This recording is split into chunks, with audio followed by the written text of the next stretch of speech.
Jason Noble, his photo on screen. He says, there's obviously nuance here, but yeah, the Charlottesville Albemarle government's inability to manage money is largely to blame. Spencer Pushard, little tongue-in-cheek joke from one of the best audio-visual guys in the market, Spencer Pushard. Who needs a Western bypass anyway? Gloria Gibbs says, our local government will say, we do what we want, no matter what you say. William McChesney says, that accident next to Bel Air and the deli, when the truck tipped over, they were carrying prefab panels. Bob Yarborough, Kevin Quick, Sherry Wilcombe, welcome to the broadcast. Viewers and listeners, let us know your thoughts. Put them in the feed and I will relay them live on air. The Fixer sends this text message. Jerry, when you get to city schools asking for $100 million, he says, that's not by accident or coincidence. For the past 2 or 3 years, the General Assembly has passed a bill that would allow localities to have a referendum on whether or not to approve a 1-cent sales tax on every purchase. This revenue would go exclusively to school construction. Youngkin has vetoed the bill each year. Next year will be different, and the school board might be priming the pump for the referendum that will be on the ballot next year. Also, Albemarle County Public Schools just mentioned the need for a new high school north of town. They are doing the same. Jim Hingley, who watches and listens to this program, brings this up often. Youngkin, on multiple occasions, has kept a referendum, and basically what that means would be a decision up to voters in Charlottesville. Yeah. Do you want to add another 1 cent on the sales tax for every purchase, knowing that 1 cent would be allocated to capital improvement projects for public schools? And the thinking is that schools and education is a bipartisan issue, that it is a cross-aisle issue. Right. Youngkin has kept that referendum from materializing at ballot local level here in Charlottesville and Albemarle County. Mm-hmm. The Fixer says you got the school board in Albemarle County and the city of Charlottesville that are positioning themselves, ladies and gentlemen, for needing that money. The politics of helping a referendum materialize once Youngkin is out. Spanberger comes in. And Spanberger, the Democrat, comes in. I will say this, if you're following budget talk in Charlottesville, we are the only platform that's talking about the headwinds locally. Sales tax down, tourism dollars down, lodging taxes down, foot traffic on the downtown mall down, meals tax down. Did I say sales tax down? Real estate values down. Did I say meals tax down? Did I say foot traffic down? You get my drift.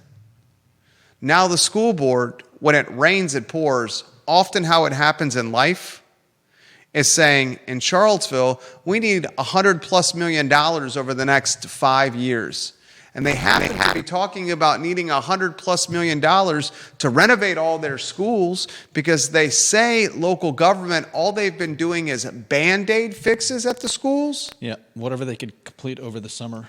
Whatever they can do in a summer period is not enough, and now we need more than $100 million of your money, taxpayers, to fix what is clearly a problem. You know what really gets me thinking? And you got the right lower third on screen, right? What clearly gets me thinking is this is the same school system that was trying to get the Federal Executive Institute. Mm-hmm. So 45 days ago, the same school board, the same superintendent are chomping at the bit to get the Federal Executive Institute, and they're angry and they're pissed and they're just downright frustrated that the University of Virginia ended up getting picked by the Trump administration for the Federal Executive Institute instead of Charlottesville Public Schools. Well, now 45 days later, that same school system and that same school board are saying, we need $100 million of your money to fix all the schools because all we've been doing is Band-Aid renovations.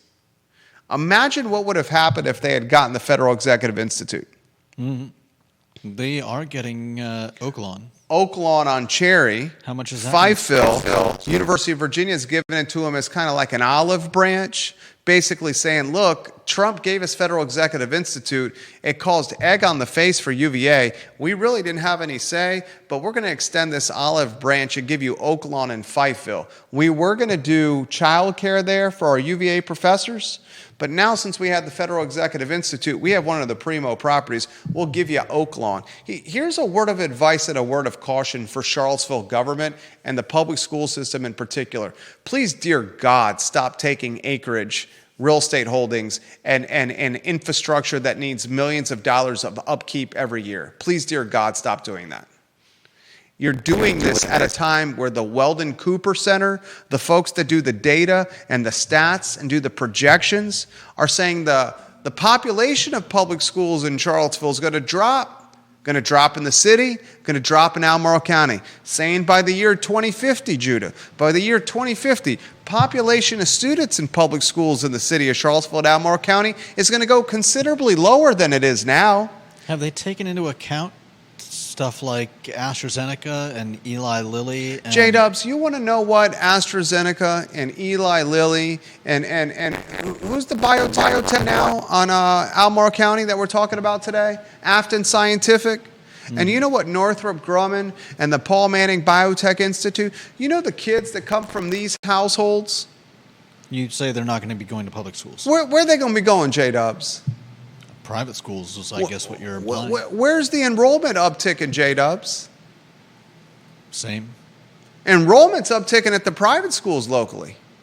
Enrollment's downticking at the public schools. Guess what happens when activist Ziana Bryant wins a spot on the school board? What do you think's going to happen when Ziana Bryant wins a spot on the Charlottesville School Board this November, ladies and gentlemen? What do you think some of these parents are going to do that were on the cusp already about pulling their kid out, saying, goodness gracious, they don't want metal detectors to keep our kids safe. Goodness gracious, last year before Thanksgiving, about this time last year, they had all the teachers at Charlottesville High School, not all of them, many of the teachers at Charlottesville High School do a coordinated sick out, and they couldn't even run the school. They had Roman brawls of students roaming the hallways and just brawling, beefing. They had a principal so stressed from being the principal of the school, he quit halfway through the first semester, citing mental health concerns. They needed the 2024 version last year of Morgan Freeman and Lean On Me, the 2024 version last year of Michelle Pfeiffer from Dangerous Minds to go into Charlottesville High School, Mr. Leatherwood, the interim principal, and clean up the hallways and the classrooms. And still, the Gillikin gang is demanding that there's no metal detectors at the front of the hallways and at the entry points of the schools, despite the metal detectors being at the sporting events. Goodness gracious. Wackadoo world. Wackadoo world, Judah. Wackadoo world. Wackadoo world. Who's to blame? Conversation for your cocktail and charcuterie party this weekend. Who is to blame, viewers and listeners, for this? One damaged bridge creates at least one day, and it's going to be many days, if not a week or longer, of traffic snarl around an entire region. Do we put the accountability strictly on the hit and run truck driver? Or does the accountability start trickling over to government, who's approving all this development around town, where these tractor trailers are driving everywhere, trying to build what we know, ladies and gentlemen, is 1,437 luxury residential units within spitting distance of where this bridge was damaged, within spitting distance of where a tractor trailer a couple months ago spilled over and snarled traffic in the same corridor. Do you think the out-of-market developers Graystar, the out-of-market developers Subtext, the out-of-market developers Up-Campus Student Living, and the in-market developer, the University of Virginia, do you think they care about banging a bridge with a tractor and the damage it's going to do to a region for a week or longer? Maybe the University of Virginia developer does. Graystar doesn't. Up-campus development doesn't. Subtext doesn't. Come on now. This looks like, to me, a little bit of poor, what's the word I'm looking for? Foresight? I was going to say governance. You're a nicer person than me. You're a nicer person than me. Viewers and listeners, let us know your thoughts. Janice Boyce Trevelyan says, $100 million for the school remodeling. How much did they spend on renaming the schools from JBT? Jody Carbone. Jody, is this the first time you've ever commented on the show, Jody? I'm going to send you a friend request. I believe this is the first time Jody Carbone's ever commented on the show. She says, roads, bridges, parking. Oh, pshaw. How does that bring more tax revenue into the city or county? You're dreaming. We need none of that. Sarcasm, sarcasm. This place is a cesspool of urban planning dropouts. Jody Carbone. Jody, is that the first time you ever commented on the show? Ouch. A cesspool of urban planning dropouts. Wow. I'm gonna write a comment to Jody in the middle of the program. Jody, comma. Thank you for your comment, period. Is this your first comment ever on the show? Question mark. Welcome to the family. Exclamation point. Comments coming in quicker than I can cover. Martha Friedman. My thoughts are I sat in my car for an hour and a half before I could get out. I got home at 8 p.m. last night, Martha Freeman. Oh, man. She says, you have to love UVA employee parking. How many of y'all sat in your car for hours yesterday? The only reason we backdoored it. And I'll tell you what, old Garth Road, coming that way, it was bananas today because everyone had figured it out. Yeah.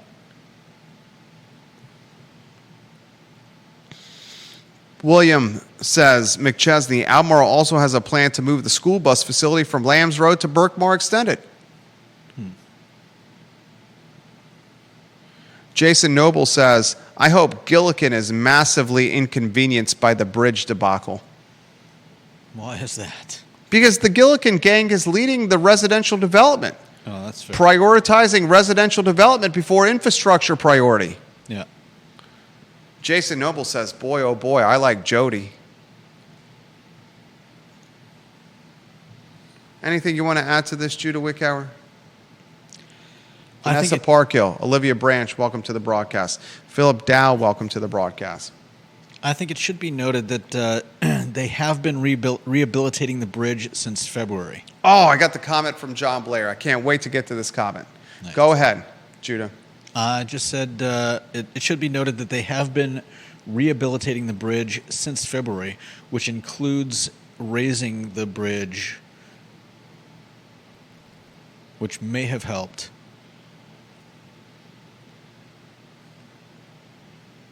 Anything else you want to add? No, go ahead.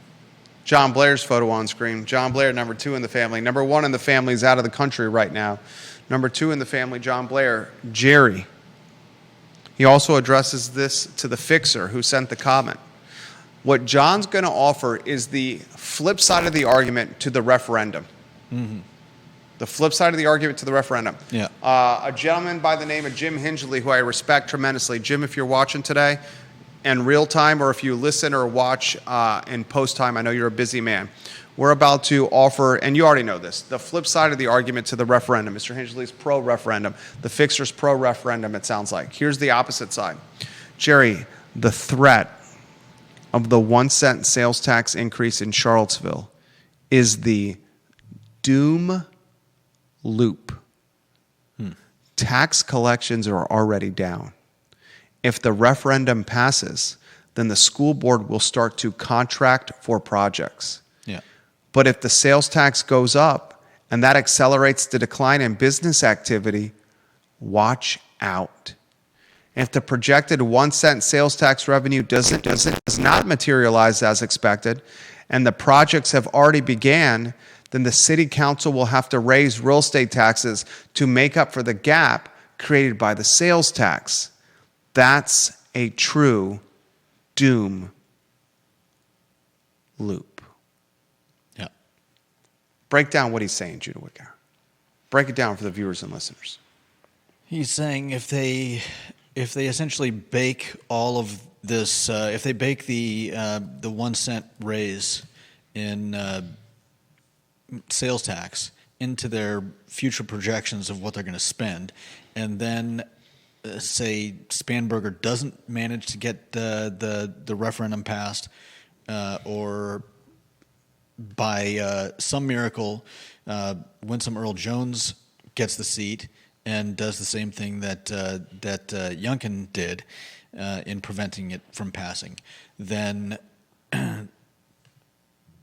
localities will have to try to find a way to make up that money that they've baked into their projections, and that's going to have to come from rooftops. There's also the consideration that if they do start raising taxes, even if it is just on sales tax, if that affects overall buying and spending in Charlottesville and Albemarle and the area, you could end up with, as we've seen, a decline in taxes coming in, despite the fact that you've raised taxes.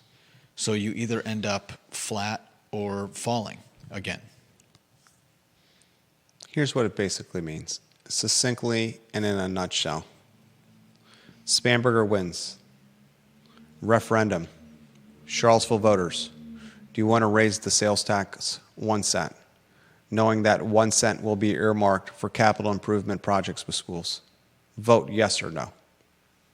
Charlottesville, because it's not the best at governance, once that referendum hits the market or hits the news cycle, the school board and city hall will start greenlighting projects, capital improvement, because they're going to assume this referendum will materialize, and they're going to assume that voters overwhelmingly want taxes to go up, because schools are seen as a nonpartisan, bipartisan voting issue. Mm-hmm. The reality is most households are struggling to pay their bills. Groceries, utilities, mortgage, rent, gas, credit cards, everything going up. And we're about to tell you a story where the CEO of Walmart, get ready and giddy up for this, the CEO of Walmart, ladies and gentlemen, goodness gracious, his name is Doug McMillon. He's on record saying, with Walmart, with my company, what is Walmart, a Fortune 10, a Fortune 20 company, right? Most likely. Certainly Fortune 50, right? Walmart is literally battling Amazon. Walmart's not a retail play anymore. Walmart's a tech play.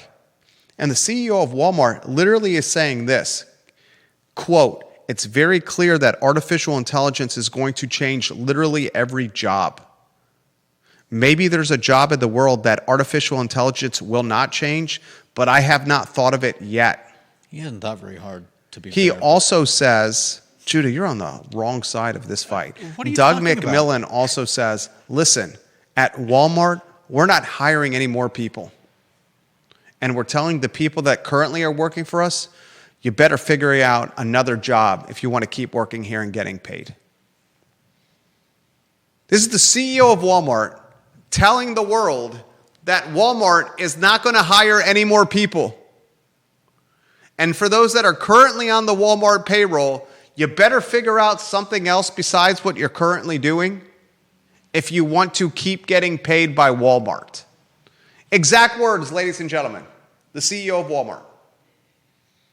This is a guy that sells widgets on shelves and has people posted up at the front of stores to make sure theft does not happen.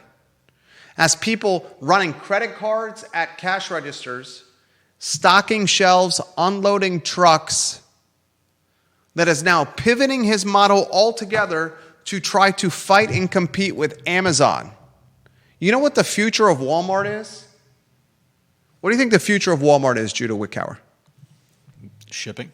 What is the future of Walmart, Judah Wickower? Break down the future of the Walmart business model in 60 seconds. I mean, they're already doing it. It's 60 seconds. Online sales. The future of Walmart is not 200,000 square foot stores that are a crap load of money and overhead. The future of Walmart is a seamless, frictionless app on your phone where you can buy anything that you ever wanted and you have it delivered to your doorstep in less than an hour.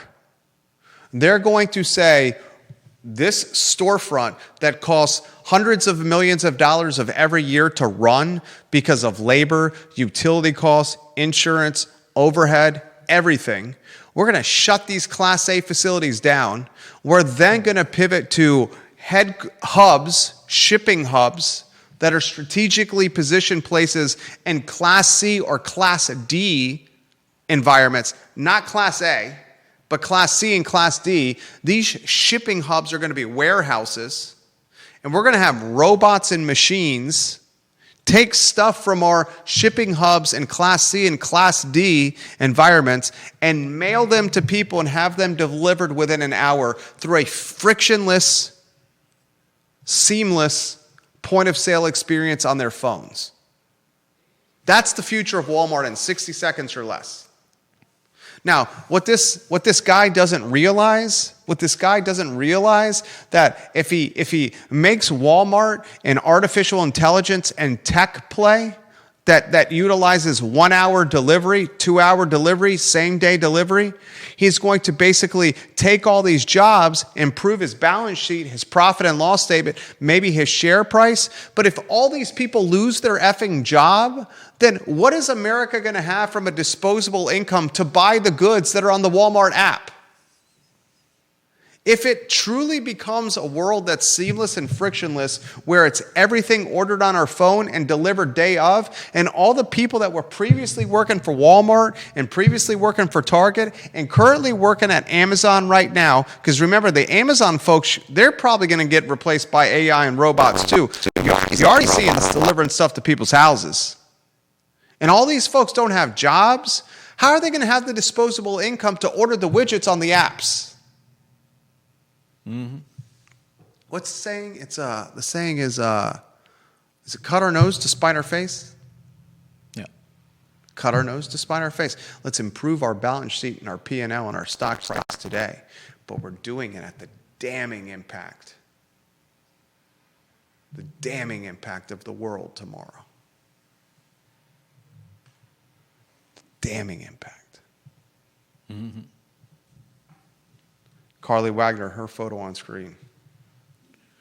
And she says, and schools have recently been turned into a partisan issue, not necessarily a bipartisan issue. That is true.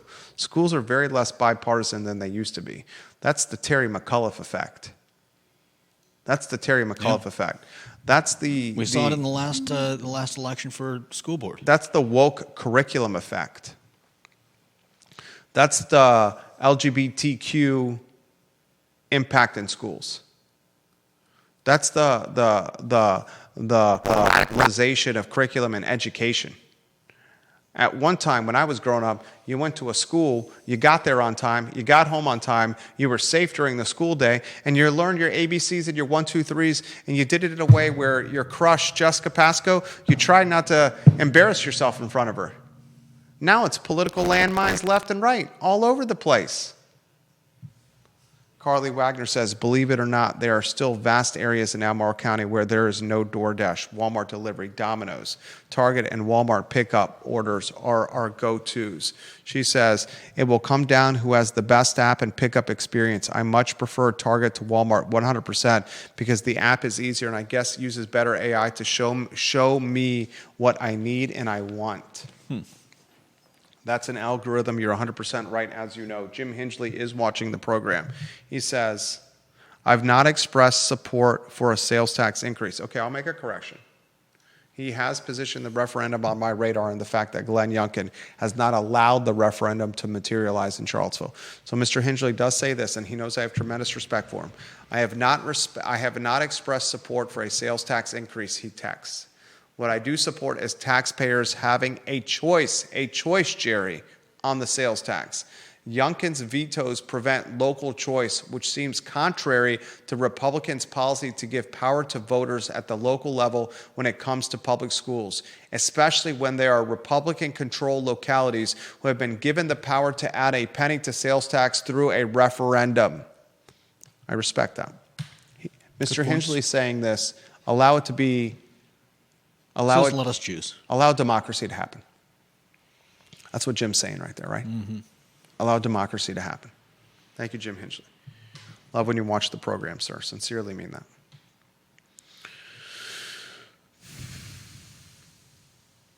Wild times.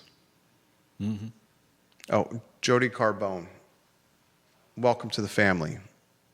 Welcome to the family, sir. I believe it is your first comment on the program. He just accepted my friend request. Thank you, Jody Carbone. Welcome to the family, sir. Pleasure to have you in the water cooler of content and conversation. It's 117, Judah Wickower. What else is on the docket today? Afton Scientific? Yep. You want to put that lower third on screen? Give us a little Afton Scientific. Who, what, when, where, why? Afton Scientific is kind of the end point for a lot of the medical stuff that we are talking about, and they are building a facility that is essentially going to take everything that comes out of places like AstraZeneca, the Biotech Institute, and basically put it in bottles, label it, and send it out to you and me. Their new facility is expected to create 200 new jobs.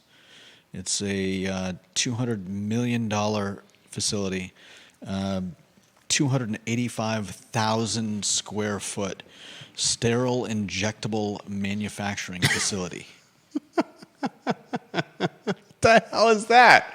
I have serious props and Afton Scientific. I'm not heckling you in any capacity. I'm not throwing shade. $200 million into Albemarle County is going to get the governor and a wannabe governor showing up, and that's what happened yesterday. Yeah. Winsome Earl Sears and Glenn Youngkin show up at the same time. Winsome Earl Sears trying to ride the coattails of Glenn Youngkin. I found it intriguing that John Reed, the embattled lieutenant governor, is doing a meet and greet with the Jefferson Council in the very near future to gain platform and voting notoriety. Interesting. John Reed, still relentlessly peppered with requests for John Reed to come on the I Love CVille Network. Daily basis, the platform, the campaign is going after me. I mean, goodness gracious, it's getting a little bit of aggressive. Afton Scientific, $200+ million. Yep. Okay, when it really comes down to it, I say this to a lot of people. When it really comes down to it, I'm not really that smart of a person. I'm not really that smart of a person. I do 3 or 4 things exceptionally well at like a top 1% production clip in this region, if not further. 3 or 4 things exceptionally well that maybe a handful of people on one hand could also do. Outside of that, I'm not that smart of a person. Walk me through again what Afton Scientific is doing with injections and erections. I'm not sure I'd said all of that, but they broke ground on a facility that's coming to the Avon Court campus. And this is, let's see, to put it in his own words, they put the label on it's injections and erections. I'm not sure where you're getting erections from. Okay, fine, go ahead. They put the label on the medicine that goes to the consumer, that goes to the patient. It's all going to filter into the facility where they put it in a vial, in a syringe, label it, and give it to the patient. Okay, so maybe it's not interaction. Sterile, injectable manufacturing. We love you, Afton Scientific. We love you. New jobs, new headquarters, flag waiver for our community. We love you, Afton Scientific. Yep. Oh, man. It's a wild time we live in.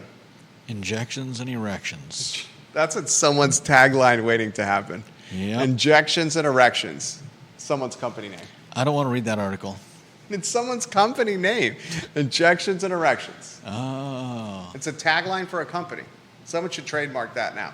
Like when we came up with the "Who's Got Your Back" tagline for Dr. Wagner, he'll give us credit for that. We came up with that. That was in a radio studio when like, your tagline should be "Who's Got Your Back?" And it became one of the most noteworthy taglines out there. I mean, think about how wild a world we're in right now locally. This puts it in, I'm gonna put how wild our world is in for it. Ready? A hit-and-run tractor-trailer driver clips a bridge, and that bridge damage throttles traffic for a 300,000 person region for at least 24 hours and likely a week or more, significantly impacting the most expensive private school from an entry and exit standpoint, before school and after school, where they are spending hours just dropping their kids off. All that's happening while Afton Scientific is just, was it a ribbon cutting for a $200 million facility in Albemarle County. Mm-hmm. All that's happening while AstraZeneca is going to spend billions of dollars in Albemarle County for a headquarters. Billion. How much? AstraZeneca is building a $2 billion. Oh, we have an actual number now? According to this article, AstraZeneca is building a $2 billion advanced drug manufacturing site in the county, and Eli Lilly is building a $5 billion facility. Oh, we have a numerical number now. That's new news. AstraZeneca is $2 billion in Albemarle County. That's what this article is saying. There we go. I learned something from you on the show today. I learned something today from you. $2 billion is the number for publicly traded AstraZeneca. That's what they're saying. Seduced and romanticized and recruited to the Albemarle County area by the head of the Paul Manning Biotech Institute, guy who was formerly the senior vice president at AstraZeneca, that's now the executive director of the Fontaine Biotech Institute, an institute that was underwritten in large part by billionaire Paul Manning. Yeah. So at the same time, we got this wild world where we have a bridge getting damaged that shuts down a 300,000 person region.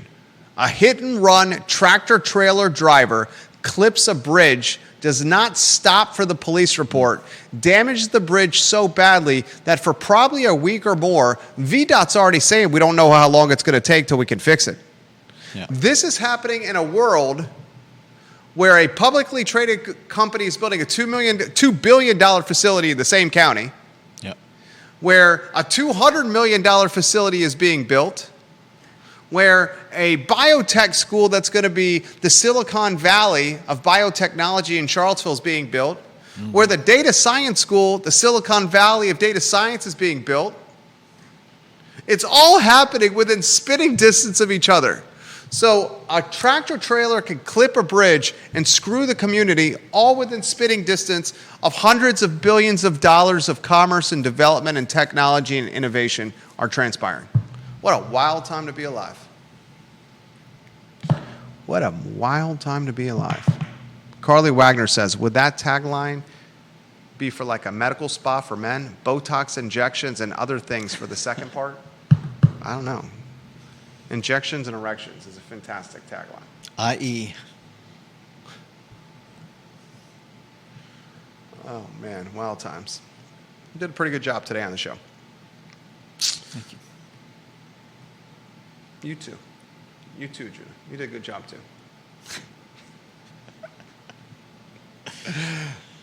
Oy vey. I feel proud of today's show. Feel proud of today's show. We'll give some love to Oak Valley Custom Hardscapes, Judah. Oak Valley Custom Hardscapes, ladies and gentlemen, is who you call for anything hardscape related.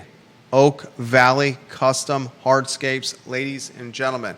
Online at oakvalleylh.com. Oak Valley Custom Hardscapes will help your hardscape vision become a reality. Any landscape and purpose, no matter how complex your hardscape installation may be, the team at Oak Valley Custom Hardscapes can deliver a beautiful custom outdoor living space for you to enjoy. They have a fabulous, if I do say so myself, new office on the downtown mall that is absolutely spectacular. That's the program. This is the I Love CVille Show. And speaking of office space, if you need it, there's one person you call, and it's us. More office at our disposal than anyone locally in this region.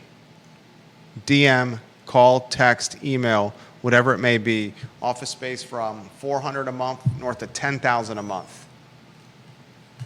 Judah Wickower, studio camera. Look at our studio. Studio looks good, doesn't it? Does look pretty good. This show archived wherever you get your content. For Judah Wickower, my name is Jerry Miller, and this is the water cooler of content and conversation in Charlottesville and Central Virginia. It's called the I Love CVille Show.